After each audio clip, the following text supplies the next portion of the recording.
Hey everyone, Pat's Cosplay. May the 4th be with you. In today's video, I'm going to be showing you guys how to make the DC-17 gun from the animated Star Wars series.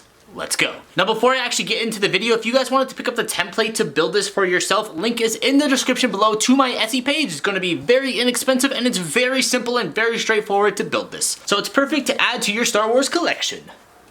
Alright, to start off, you're going to need 6mm foam for the majority of this entire build. You're going to want to start off by cutting out the template in certain areas. They are all marked and highlighted, so it's very simple and easy to follow. You're going to want to transfer the main body over twice to 6mm foam, as well as the grip to 6mm foam. Those will be glued together later to make more of a 3D effect for those.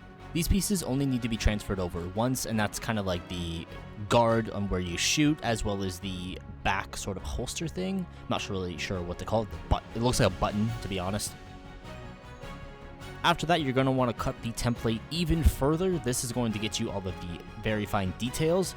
This is going to be transferred over to 4mm foam. The reason for that is because you don't want to make it too wide. It just looks a little bit too bulky. 4mm foam gives just enough depth with the inside piece, as well as giving a nice wide base to the whole gun. You're going to want to glue all of that together. I'm just using super glue, but you can use anything you want. Take it outside, do some sanding, make sure it's nice and smooth.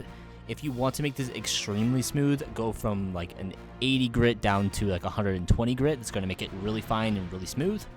After that, you're just going to want to glue everything together using your glue method of choice. A lot of this is going to be kind of like eyeballing it. You're going to want to be like, okay, this kind of looks like it's in the middle. Put it here. This trigger goes in here. Try and line it up as much as possible.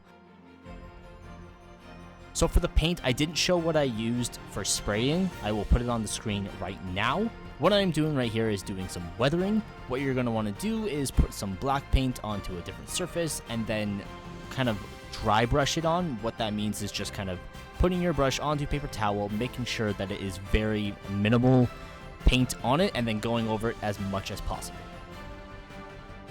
And that's what it looks like with the weathering afterwards. It's very minimal how much weathering you really need to do. You can do as much as you want. You don't necessarily have to weather it.